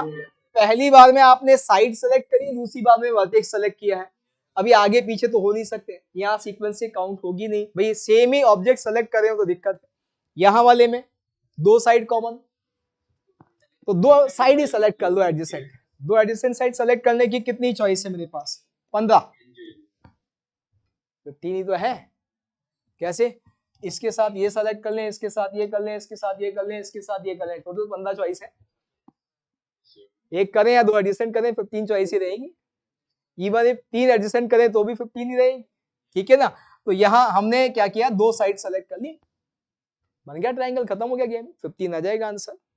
अब आप मुझे इसी में बता दें बच्चे कि बस हम इतना सा चेंज कर देते हैं कि यहाँ ट्रायंगल की जगह क्वाड्रिलेटरल बनाना है। सेम कंडीशंस के साथ आप मुझे आंसर दें। क्या? पहला 15 भाई एक ही देता तो मैं आपको इनाम देता, लेकिन सबने दे दिया, क्या कर?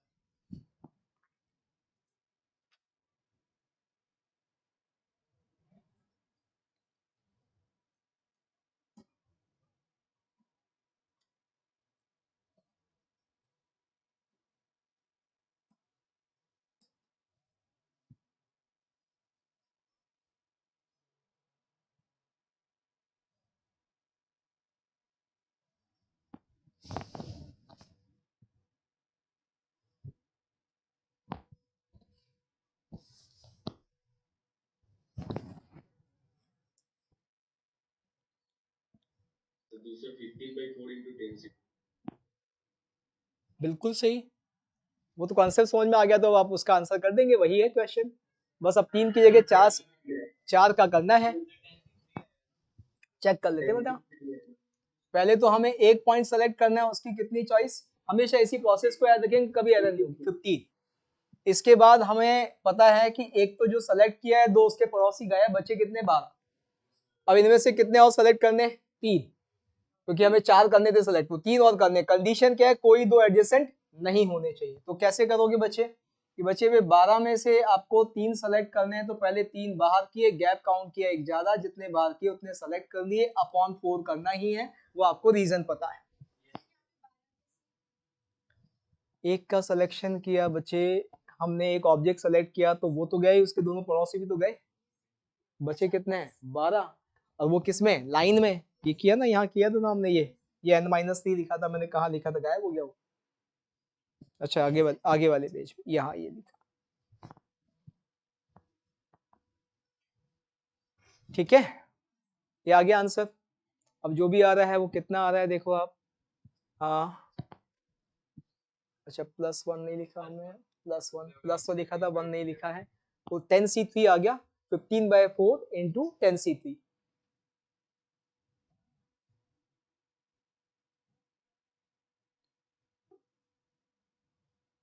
एग्जैक्टली एक साइड कॉमन है, 10c2।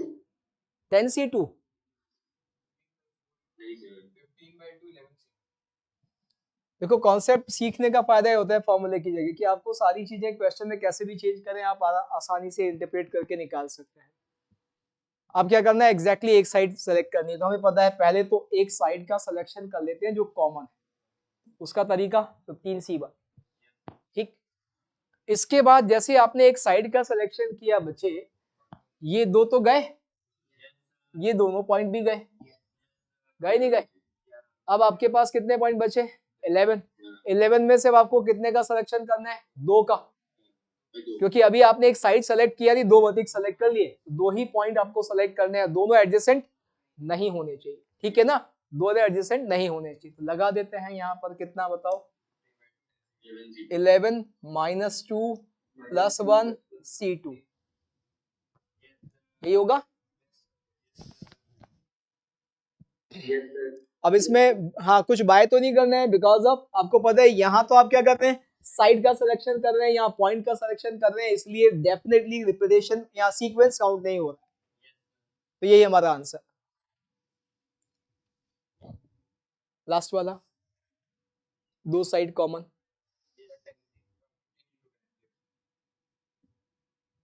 लोचा है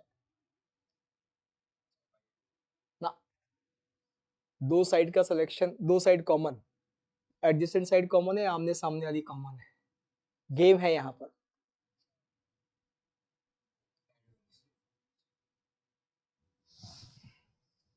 यदि आप समझेंगे तो ये मान लीजिए हमारा कोई भी पॉलीगन चल रहा है, 2 साइड कॉमन बचे, एक पॉसिबिलिटी तो ये हो सकती है कि ऐसा बन जाए क्वाड्रिलेटरल, 2 एडजेसेंट साइड कॉमन हो जाए। एक पॉसिबिलिटी ऐसी भी तो हो सकती है कि भाई एक तो आपका ये कॉमन है, ठीक है, एक ये कॉमन है, दोनों को अलग अलग लेके चलना पड़ेगा है। दोनों में बचे हुए पॉइंट का सिलेक्शन का तरीका बिल्कुल अलग है।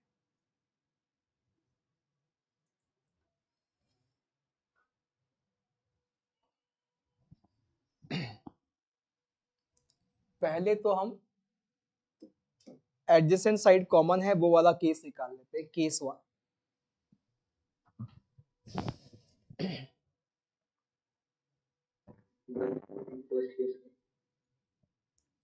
दो एडजेसेंट साइड सेलेक्ट करने का तरीका पता है आपको? पता है कि कोई भी दो एडजेसेंट साइड सेलेक्ट करने का तरीका वही 15 है जो हमने पहले भी किया था। अब जैसे आपने दो साइड सेलेक्ट कर ली, अब आपको एक बाकी 2 पॉइंट सेलेक्ट करने हैं और अब वो एडजेसेंट नहीं होने चाहिए। एक पॉइंट सेलेक्ट करना है, सॉरी एक ही पॉइंट सेलेक्ट करना है, क्योंकि दो साइड सेलेक्ट करते आपने 3 पॉइंट का सिलेक्शन कर लिया। जैसे आपने ये उठा लिया बच्चे, ये उठा लिया, ये उठा लिया, एक पॉइंट सेलेक्ट कर। अब 3 तो वो गए, 2 इनके पड़ोसी गए, तो इसका मतलब क्या, कुल मिला के 15 गए, आपके पास 5 गए, तो आपके पास 10 बचे। 10 में से एक पॉइंट का सिलेक्शन करना है 10C1। ये वो केस है जब हमने एडजेसेंट साइड को कॉमन किया। अब वो केस जब हम क्या कर रहे हैं, अपोजिट साइड कॉमन, ये जो हमने ब्लू कलर से लिखा बनाया स्केच वैसा। तो यहाँ पर 15 में से कोई भी दो साइड चूज नहीं, दो साइड कौन सी, दो साइड एडजेसेंट आ गई तो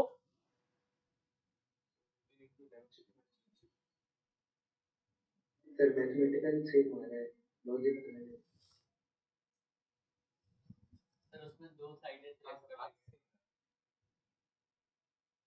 सर, पहले हम लोग एक साइड सिलेक्ट करेंगे, उसके बाद उसके अगल बगल वाली साइड को छोड़ के बाकी साइड। सर मैंने उसमें बड़ा लोचा है। आप जो दो साइड सेलेक्ट करना चाह रहे हैं बेटा, उसमें बहुत सारा खतरनाक काम है, मैं आपको समझाता हूँ। आप देखिएगा, बड़ी मजेदार चीज है। दो साइड में बड़ा लोचा है। कैसे? जैसे ये हमारा पॉलीगन चल रहा है, मान लीजिए कुछ ऐसा हमारा पॉलीगन है। आपने कहा सर हम दो साइड सेलेक्ट करते हैं कोई सी भी 15 में से, कर लो बेटा। आपने ये कर ली, ठीक, और फिर आपने मान लो ये कर ली। अब बाबू ऐसे तो ये ट्रायंगल में चाहे इसमें 3 साइड कॉमन आ गई, गेम हो गया आपका। अब माइनस क्या क्या करेंगे? क्यों? क्योंकि जब आप ऐसा करेंगे तो आपके काम के भी मिलेंगे। काम के कौन से मिलेंगे? आपने एक ये सेलेक्ट किया, आपने एक ये सेलेक्ट किया, मिल गया काम का।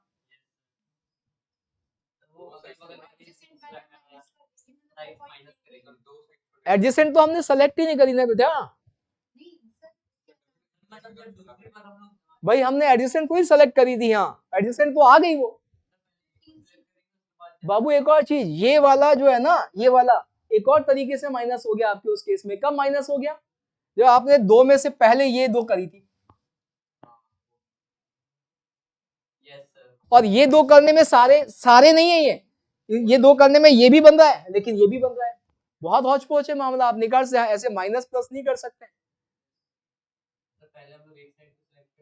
काहे कर रहे हैं इतना? हाँ, एक साइड को सिलेक्ट करें। हाँ, ये बिल्कुल ठीक है, एक साइड को सिलेक्ट करें, कि हम इस केस में पहले एक साइड का सिलेक्शन करते हैं। लीजिए कर लिया जी एक साइड का सिलेक्शन। 15 आपको पता है, 15C1 या 15। हाँ, अब जैसे आपने बच्चे एक साइड का सिलेक्शन कर लिया से आपने ये वाला सिलेक्शन कर लिया। अब आपको क्या करना है? ये साइड सेलेक्ट नहीं करनी है, ये साइड सेलेक्ट नहीं करनी है बाबू। सिर्फ ये नहीं, ये भी नहीं करनी है, दो छोड़नी पड़ेगी बाजू बाजू में। आपको दोनों पॉइंट के लेफ्ट राइट में आपको दो हाथ छोड़नी पड़ेगी। तो एक आपने सेलेक्ट किया, दो ये छोड़नी पड़ेंगी, दो ये छोड़नी पड़ेंगी। अब आपके पास रह गई कितनी? 10 साइड्स रह गई, उनमें से एक का सिलेक्शन करना है, तो उनमें से एक का सिलेक्शन किया, 10C1। अभी लेकिन इसमें फिर लोचा है। यहां सीक्वेंस काउंट होगा। क्यों? दोनों बार आप साइड का सिलेक्शन कर रहे हैं, दोनों बार आप साइड का सिलेक्शन कर रहे हैं। आपने ये वाला सिलेक्शन किया और फिर ये वाला किया, पहले ये किया बाद में ये किया। यही कब काउंट हो गया? जब पहले ये किया बाद में ये किया। तो यहाँ बाय 2 करना पड़ेगा, यहाँ नहीं करना पड़ेगा। हाँ, दोनों बार। पहले तो हम एक साइड और एक पॉइंट सेलेक्ट कर रहे थे, तो यहाँ सीक्वेंस काउंट होने का मतलब ही नहीं, हो ही नहीं सकता था। यहाँ पे दोनों बार आप एक एक साइड ही सेलेक्ट कर रहे हैं, तो सीक्वेंस काउंट होगा, इसलिए उससे बचना है। हमने एक साइड का सिलेक्शन किया सबसे पहले, ठीक। जैसे 3 में से हमने एक साइड सेलेक्ट कर ली, ये सेलेक्ट कर ली। अब हम कौन कौन सी साइड सेलेक्ट नहीं कर सकते, क्योंकि हमने एक साइड का सिलेक्शन कर लिया, एक और कर ले बन जाएगा क्वाड्रिलेटरल। लेकिन अब कौन कौन सा नहीं कर सकते, ये बाजू वाला नहीं कर सकते, दो एडजेसेंट साइड कॉमन वाला वो हम पहले ही काउंट कर चुके हैं। ये भी नहीं कर सकते, इवन इफ ये भी नहीं कर सकते। क्यों? जैसे इसका सिलेक्शन करेंगे इसके साथ में आपको पता है 3 साइड कॉमन हो जाएगी। इसका मतलब इसके लेफ्ट में भी 2 छोड़ने हैं, राइट में भी 2 छोड़ने, एक सेलेक्ट कर लिया, 4 आपको छोड़ने, बची कितनी 10 में से एक साइड का सिलेक्शन किया। अब ये बाय 2 करना पड़ेगा। क्यों? आपने बच्चे पहले इस साइड 1 को सेलेक्ट किया, बाद में साइड 2 को किया, आपने ऐसा किया ना, यहाँ साइड 1 सेलेक्ट की, यहाँ से साइड 2 की, यही कब काउंट हो गया? यहाँ से ऐसा किया। यानी हर चीज जो है 2 बार काउंट हो रही है, तो इसलिए हमें बाय 2 करना पड़ेगा। ठीक है, चलिए और बोले। हाँ 3, चलो लिख लो, तीनों एडजेसेंट वाला केस भी लिख लो, ऑल 3 एडजेसेंट डेफिनेटली। तो उसमें तो 3 एडजेसेंट साइड्स आपको सेलेक्ट करनी है। उसके बाद पैरेलल कॉर्ड्स के लिए आपको एक तो पहली चीज तो ये कि उसको पॉलीगन का नेचर देना पड़ेगा। देकागन नहीं, सिर्फ नेचर, सिर्फ देकागन देने से नहीं है, तो रेगुलर बोलेगा वो। यदि हाँ रेगुलर देकागन है तो फिर आपको समझना पड़ेगा इवन में क्या होता है, ऑड में क्या होता है। वो आप बहुत आसानी से जनरलाइज कर सकते हैं, आप 5 और 6 के ही चेक कर लो, बस उसी से सारी चीजें जनरलाइज हो जाएगी। जैसे हम हेक्सागन बनाते हैं, ये हेक्सागन है, ये मान लीजिए रेगुलर हेक्सागन, तो हमें पता है कि पेयर वाइज साइड्स पैरेलल होंगी। अब मुझे एक कॉर्ड बनानी है और कॉर्ड मुझे किसी साइड के पैरेलल नहीं चाहिए, यही आप कह रहे हैं ना, पैरेलल नहीं चाहिए। अच्छा, कॉर्ड्स कितनी पैरेलल होंगी? तो डेफिनेटली आप जितनी कॉर्ड बनेंगी पेयर वाइज पैरेलल आएंगी, पेयर वाइज पैरेलल आएंगी, उसमें तो कोई दिक्कत नहीं, उसमें तो ऐसा कोई इशू होना ही नहीं चाहिए। लेकिन ये अभी हेक्सागन में तो 2 पैरेलल आएंगी। यदि यहाँ पे मान लीजिए आपके पास हाँ क्या कहते हैं ऑक्टागन हो गया, और भी पैरेलल्स है, 2 से ज्यादा भी हो सकती है, तो आपको कुल मिला के ज्योमेट्री को समझना पड़ेगा कि कैसे हो सकता है। जैसे हमें पता है कि भाई ये यहाँ तो आपके पास ये कॉर्ड अकेला है जो साइड के साथ पैरेलल कॉर्ड मिलेंगी नहीं यहाँ तो कभी भी, आपको हेक्सागन में तो पैरेलल कॉर्ड मिलेंगी ही नहीं, यहाँ ये वाली मिलेगी, सिर्फ ये वाली, ये वाला केस, ये या फिर बस यही। हाँ ऐसे हमें क्या करना पड़ेगा, ऑल्टरनेट ज्वाइन करना पड़ेगा, ये ठीक है ना। तो उसमें कुछ नहीं करना है आपको, यहाँ पर हेक्सागन में तो ऑल्टरनेट पॉइंट सेलेक्ट करने हैं, एक आपने बनाया दूसरी अपने आप बन जाएगी, दूसरी नहीं बन को काउंट नहीं करना है भाई। हाँ ऑक्टागन में आपको ये 2-2 का हाँ के गैप में मिलेगा। वो ऑक्टागन बना लो,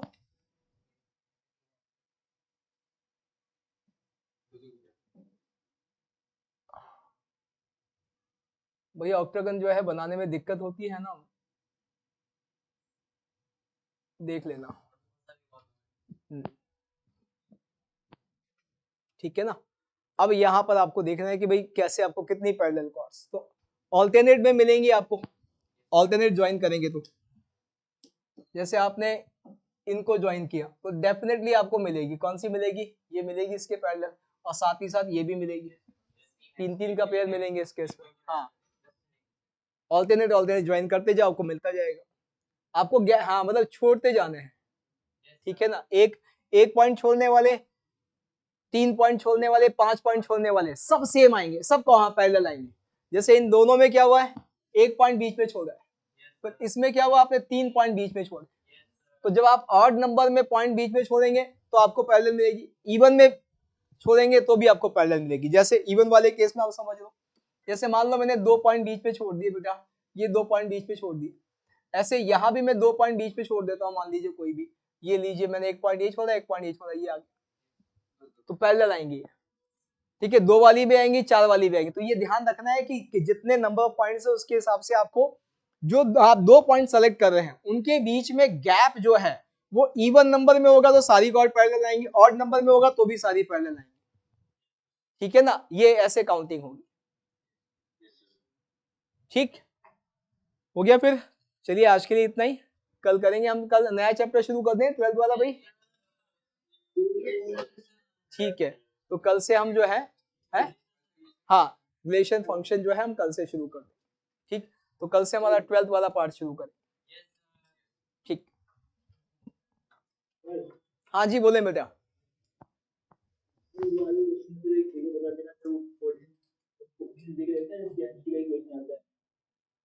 किसका?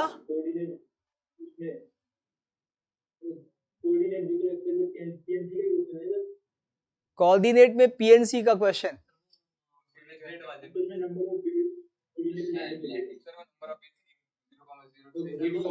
अच्छा ग्रिड वाले क्वेश्चंस की बात कर रहे हैं, एक पॉइंट से दूसरे पॉइंट से जाने वाला।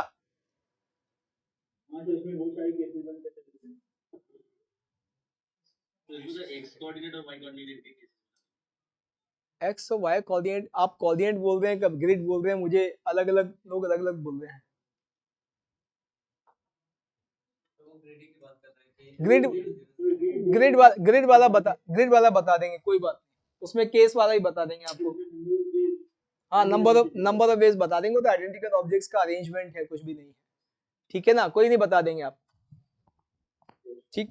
चलिए ओके बेटा, गुड नाइट, राधे राधे बेटा।